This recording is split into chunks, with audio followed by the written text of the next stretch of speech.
1 2 1 2 Totanga. Toita. Okay. Yeah, sounds good. We as the Ministry of Education, we are not happy at all. So we have called for this presser to air out our concerns. It's concerns. Concerns. Yes. Teachers. The number of teachers coming to school or going to work is decreasing. No, man. Others are coming but are not teaching. Ungochiti uri kuenda kupi? Kunotamba here? Uri kuenda kunoonani? So we have sat down. Tikaona kuti we are going to retaliate the no work, no pay policy. Oh, okay, sorry.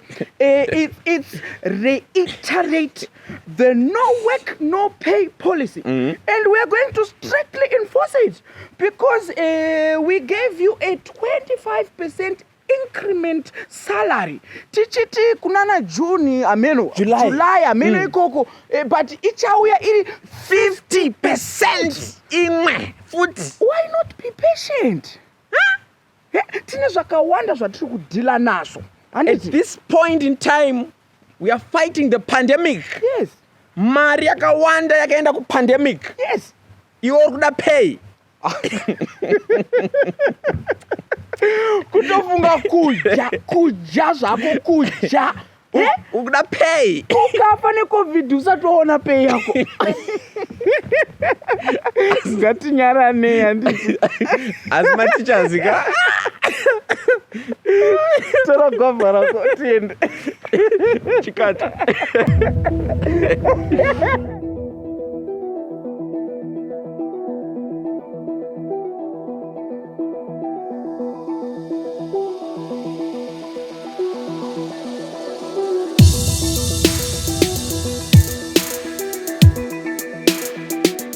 My people, comrades and friends, welcome to another episode of The Week with me, Comrade Fatso. And it's been a week of amendments. This week, 191 MPs voted for Constitutional Amendment Bill number 2. The hurument bought an $18 million helicopter, and ED opened a bridge. Yes, a bridge. But first, this. On live television, your favorite national broadcaster said this about Nelson Chamisa in an Independence interview with ED. Any child, an errant child, would get a bit of a Sjambok to root them into line, either physically or through other measures, maybe counseling. What are we doing with this child of ours? Definitely, Ka. I mean, any child, an errant child, would get a bit of a Sjambok just to whip them into line, you know? I mean, comrades, it makes sense. All we need to do to get our country back on track is just a loving beating of the leader of the opposition, maybe a bit of detention too for good measure, and then our country will be thriving. That was Victoria Rujidzo from Zim Papers doing the interview. I love your journalism, comrade. I hope you get a farm or two.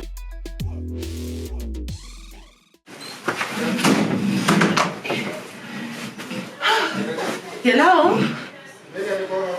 Cde Fatso Buddha. Ndripano. Kondo kwamuri. Ndichangobva kupedza basa ranumber 2 of number 1. Apa ndakuita reHerald. Chimuno muri kupisa. Amukatadza kupisa ka muna ventilation munomo munofema sei pamuri papa. We are inaugurated. It won't work. It will work. Zimbo. Unoziona chef. Ndakandauya kani mafiles enyu task force andizoti indoisa pai. Somewhere, somehow, you put where? Wow. See for yourself. Okay. Kana. Chakamuka. Ko nice. Iri. Iri. Isimbi chayo chaiyo manje. Takabva naro kumanda agriculture. What are you eating? Daddy. I'm not anywhere. Somewhere. Ndafunga zvaita. Ndachidaka kuti makorokoto sei nebasa renyika iri rekuti vane basa vasina basa vaite basa nokuti ndimi mune basa. Thank you. I can see you're elaborating. You see, is this we don't want, don't refer a saga. Or a krikum. You see, we are going to make sure that there's no kakiston mobile builders. Inini kaki ndinoifarira chef asi handina bhuku randati ndinyora kuti ndinzwisise zvamuri kutaura. Don't worry, uchasvika. Saka you're out. Thank you, sir.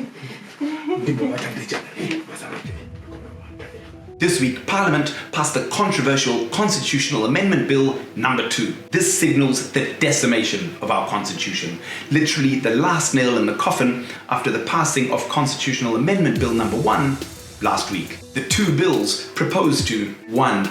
Give ED sweeping powers to appoint judges without public scrutiny, because povo haina basa. 2. To extend by 5 years judges' terms in office after they reach retirement age, so that his old madalas can stay in power and give him good judgments. 3. The removal of the required annual medical certificates that every judge had to provide to prove kuti achiri fit. 4. It makes the scarf the official national dress. Okay, maybe not the last one, but they might as well have done, because these bills create an all-powerful presidency. Captain Fair with the power of the scarf. Constitution for what? 191 MPs voted for the bill and 22 against. Comrade MPs, we know why you voted for the bill. You want those new cars. We'll remember your names when we go to elections, because you have betrayed the citizens of Zimbabwe. Simple. Meanwhile, Dagi, whatever is whatever, Monzora, seems to be having a little trouble getting his comrades to vote with ZANU-PF, as his colleague Toko Kupe voted no to Constitutional Amendment Bill number 2. A spokesman said Kupe voted against the amendment because in her view it is a violation of the letter and spirit of the Constitution. So of course Dagi had to reply with a little press conference at that house that he jambanjed from others. But I don't understand why Pugen says that Dr. Kupe is disappointed in me for the way I voted. I did not vote yesterday. I do not sit in the National Assembly. Okay, Dagi, so how will you vote? Will you vote for the Constitution that you always talk so highly of? You know what, comrades? Why don't you email Dagi and ask him yourselves about the Constitutional Amendment Bill number 2 and how he will vote? Here's his email address. Get in touch with him. In my favorite news of the week, former Information Deputy Minister Bright Matonga has been appointed into the Mashonaland West chapter of the newly constituted ZANU-PF Veterans of the Liberation Struggle League. Incidentally, Bright Matonga was only 11 years old at independence in 1980. Predictably, there's been an uproar by people demanding to know how Matonga fought in the Chimurenga at such a young age. Murma haters, can't you see that Bright was just a young overachiever? I mean, I'm sure he was already like the national high jump champion by 7 years old and a chess master by 8 years old. So of course, he had to move on to bigger things. Luckily, Matonga has come out to clarify things and shut down the haters. He claimed he was trained at the war front in 1978 during the liberation struggle. He was 9 years old in 1978. You know, this comrade was patriotic. While other 9-year-olds were thinking of homework in Ben 10, Bright Matonga was thinking of our freedom. Matonga said that at the announcement of ceasefire, he led a youthful group of collaborators who trooped to Manyewe Assembly Point near his rural home of Mondoro Gezi. We await to hear other gallant stories about how Bright Matonga single-handedly shot down Ian Smith's plane with nothing but a reckon, and how it was actually Bright Matonga who signed the Lancaster House Agreement. A living legend. Our press recently had a great idea. Pay teachers? No. Improve hospitals? No. Buy an $18 million helicopter? Yep. Not only did Edie get an expensive chopper, but he also got the world's third heaviest cargo aircraft, a Russian Antonov, to drop it off in H-Town for him. No inonzi valet service for a heavyweight Minga. Okay, let me get this right. The roads are so bad that the big Dara himself needs a helicopter to go campaign. Didn't you just get a new fleet of cars a few years back? I mean, what's next? A brand new spaceship from Bla Elon? I guess flying to campaign is more important than the actual campaign promises, huh? Priorities. We now cross over to Munya with the sports report. Right, thank you so much, Comrade. This week was the Constitutional Amendment Cup.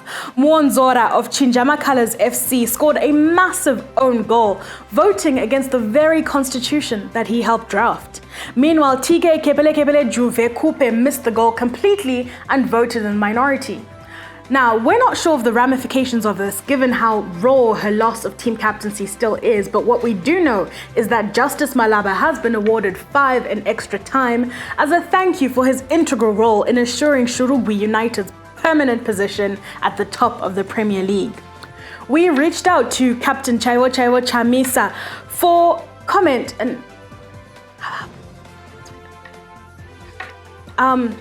Sorry, he is currently unavailable as he is apparently on a Matmana tour of the country as Passion Chinja. Right, in other news, the Zimbabwe Republic of Please Give Us a Lift has put out a notice for all youth. Yes, including those of you, especially those of you who didn't even qualify to go to MSU. Right, the notice is for people to come and get a diploma in police studies. Amongst other requirements, all applicants are required to be able to run 5 kilometers. Males are required to complete it in 20 minutes and females in 25, proving once again that us women are left to finish ourselves off. Thank you so much, Comrade. Back to you. Thanks for that, Munya. A whole president last week launched a bridge. I mean, nice bridge, huh? I mean, ignore the fact that the roads on either side are not tarred and are a bit dusty, and also, I mean, yeah, maybe it's just a one car at a time bridge, but I mean, tell me which other African country can do better bridges than us, huh?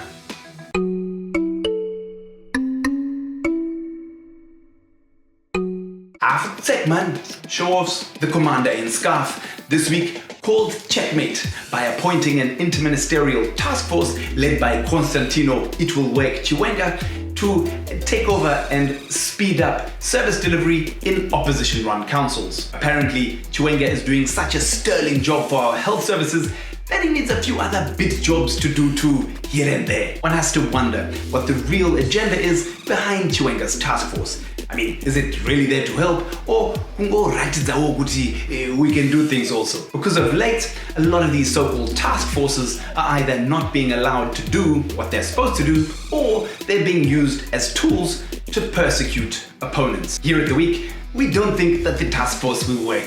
It will not work. The former Herald Editor, Tichaona Zindoga, has opened up about his tough experiences when he was running the state-controlled daily. Apparently, the First Lady, Auxilia Mnangagwa, constantly interfered in his job. Zindoga said, "During my time as acting editor, I would put her stories on page 7, which she probably deserved, if anything at all. But I was dragged over hot coals for that, and we then had a determination that she will be on page 2, or possibly page 1. And even if you look at it right now, it's almost a template that she is on page 2 and her stories are not even combined. First Lady, first page. There's nothing complicated there, comrade, eh? Straightforward. In tragic news, the MDC alliances, Joanna Mamombe and Cecilia Chimbiri, are still locked up after 45 days based on trumped-up charges. Mamombe has now fallen sick and had to be rushed to hospital. Here at The Week, we demand that the government frees all political prisoners. It's 2021 and we're still waiting for the Auditor General's report for 2019. What is the Auditor General's report, you ask? The report is how citizens can see how public funds were used by public entities. I see there was a little bit of corruption and some misuse of public funds that year that you don't want us to see. Maybe? Join the campaign demanding that the AG's report is released now. Follow Zimcod and Open Pali for more information. Thanks for joining us on The Week. Follow Magamba TV on social media. I've been Comrade Fatso. You have been the people. This has been The Week. Thank you. Defend your constitution and Futsak.